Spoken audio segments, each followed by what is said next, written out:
Welcome back. In the last lesson, we were discussing nouns and articles, kind of like an intro, but we want to get into more detail beyond masculine and feminine, the articles in singular. And again, if you want to recap some of that, you can go back to the last lesson, the last narrated PowerPoint, but we're going to look at going from singular to plural. So using the noun alone, not to include the articles yet, we would have libro, which ends in a vowel, alumna, and estudiante, all, for example, ending in vowels. You just add an S. Libros, alumnas, estudiantes. But if a noun ends in a consonant, like J, L, Z, reloj, papel, lápiz, you would add an ES, relojes, papeles, lápices. Z is different because not only do you take a word like lápiz and add an ES, but the Z changes to a C. So this will be for any adjective or noun actually that ends in a Z, you change it to a C when you go to plural. Like Feliz Navidad, you would say felices, and that would end with CES for felices fiestas, for example, happy holidays. The article also will become plural, so you go from el to los and la to las. These are definite articles. These are the articles that would define and be closest to the book or the table. Whereas we have a different set of articles called indefinite articles, which are more general. It's just a book or some books, for example. So we still have masculine, feminine, and then you can go plurals on the right side. So you could say un libro or unos libros, una mesa or unas mesas. Let's move on to the next topic called subject pronouns. Subject pronouns are essential to learning how to conjugate verbs, which will be from this lesson all the way till you finish using Spanish. It never ends. So just want to take our time to go through this chart, which show us in English how we would use them and then compare them to the Spanish. So we would start with yo. These are singular, one subject at a time. And then tú. Tú is contrasted with usted. It's you, it's singular, but it's informal. That's INF, stands for informal. Or it's considered familiar. Someone you know, a friend, family member, if you're on a first name basis, a peer. Usted is formal. So someone you are not so familiar with, you are more on a last name or title basis, doctor, señor. Also someone older, just trying to show respect. Some countries use usted for certain family members. Honestly, I don't because using more of a Puerto Rican dialect, I use tú, but I have heard several countries, speakers from there use usted for like their grandmother or mother or father sometimes. Then you have él with the accent, not el the article, but el he. So make sure it has a written accent. And ella. The double L is like a Y, ella. So these are our singular subject pronouns. And then when we go to plurals, we have nosotros. If the group is exclusively male or a mix of male and female, it will still be nosotros. It could be nosotras. Then you have a plural you. It's like all of you addressing a group. In Spain, they will use vosotros. If it's all females, it could be vosotras. And again, emphasis on Spain. So what is the rest of the Spanish-speaking world doing? They're using ustedes, which is just going across from usted and making it plural to ustedes. In parentheses, that's an official abbreviation. That's not just something I wrote like informal or form for familiar for formal. This is an official abbreviation. So you can use capital UD period or capital UDS period. And then, I'm sorry, it's over to the side for no reason, honestly. They will be mixed or male, so it's ellos. And then they as a female group will be ellas. So these are our subject pronouns. You absolutely have to learn these to be able to use nouns, to be able to conjugate your verbs, as we'll see in the next slide. So let's take our first verb, which is ser, which means to be. We're going to do a conjugation, which means we're going to change the verb to match the subject. I have a lot of information here. So on the left, we have the subject pronouns as we're used to them in English with the verb to be. And then I linked it with the Spanish so that you could see, here's my subject pronoun in Spanish in case you're still working on those, and the conjugation. But really the highlight is knowing the verbs in bold. Yo soy. Knowing soy, because you don't have to use yo, because when you say soy, we know it comes from yo, and the meaning is not confusing. So I'm going to say each one using the subject pronoun and the verb. Try to repeat after me. Yo soy. Tú eres. Usted es. Él es. Ella es.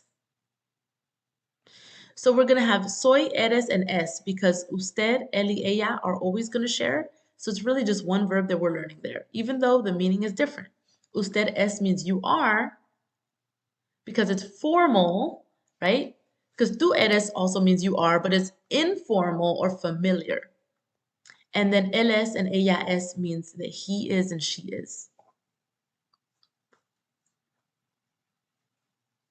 Let's look at the plural side. Nosotros somos. Vosotros sois.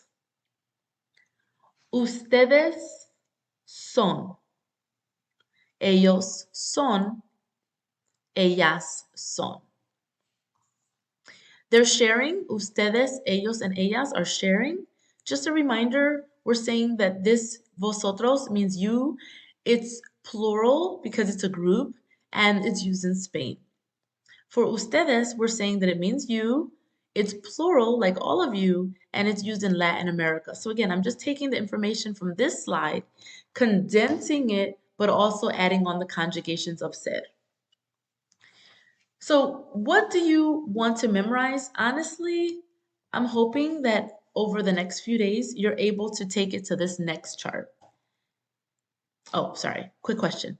Which of the subject pronouns are optional? Meaning, you can use them for emphasis, but you don't have to use them because the meaning isn't confusing. You don't have to use yo. You don't have to use tú. So which of these subject pronouns are optional? So far, yo and tú. You don't want to just use the verb es because you won't know who it's talking about. You don't have to use nosotros because when you say somos, we understand that it's coming from that first person plural, nosotros. And really, if you say sois, you don't have to use vosotros because, well, again, the only meaning of sois comes from nosotros. So back to what I was saying, what should you be memorizing? This chart right here. This is really the goal, to get to understanding what yo, tú, usted, él, ella mean, nosotros, vosotros, ustedes, ellos, ellas, what it means, but just memorizing the verbs in bold. And that's what we want to memorize. Soy, eres, es, somos, sois, and son. Those are our key verbs. Those are the 6 conjugations of the verb ser. Every time we learn how to conjugate a verb, we're going to learn 6 conjugations in this same pattern. Meaning, using the categories yo, tú, usted, él, ella, nosotros, vosotros, ustedes, ellos, and ellas. And if you're still not sure, just go back 1, 2 here. Where did we get yo from? And these are the subject pronouns. We joined it with the verb ser in its conjugations, and then we condensed it so that it's not everything, and these are the verbs we want to memorize. You will have lots of opportunities to practice through review worksheets, practice activities, and as you continue reading. Just to summarize the uses of ser, first we can use it to identify. ¿Eres estudiante? Sí, soy estudiante. ¿Usted es doctor? Sí, soy doctor. We can use it to describe. We're not here yet because we need to learn adjectives, but eventually we can use it to say what someone is like. ¿Cómo eres? Yo soy inteligente y generoso, for example. Origen. You can use it to express where someone is from. You can ask, ¿De dónde eres? Soy de Filadelfia. You can ask about someone else. ¿De dónde es la profesora? La profesora es de Puerto Rico.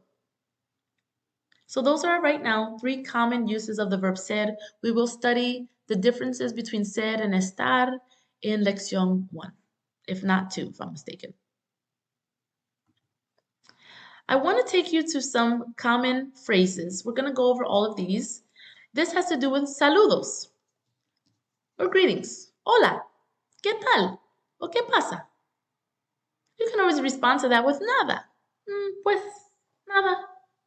Depending on the time of day, buenos días, buenas tardes, y buenas noches. So here are some very common saludos. ¿Qué tal en qué pasa? And responding pues nada. That's a very informal or familiar phrase.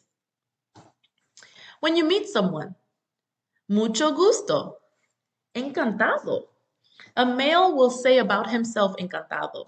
A female will say about herself encantada. If you want to respond to mucho gusto, you can say encantado, encantada, or igualmente. And if you want to introduce someone to someone else, if you're being informal with the person you're speaking to, you can say, te presento a Juan. I present Juan to you. Or if you're being formal with the person you're speaking to, le presento a Juan. So te is when you're speaking to someone informally, le when you're speaking formally. So we have here some questions, common questions that we ask. And I want you to look over these, but we're going to continue our practice with it in the third part of this Lecciones preliminar series. But again, study these and we'll do a little more practice coming up in just the next section. Gracias.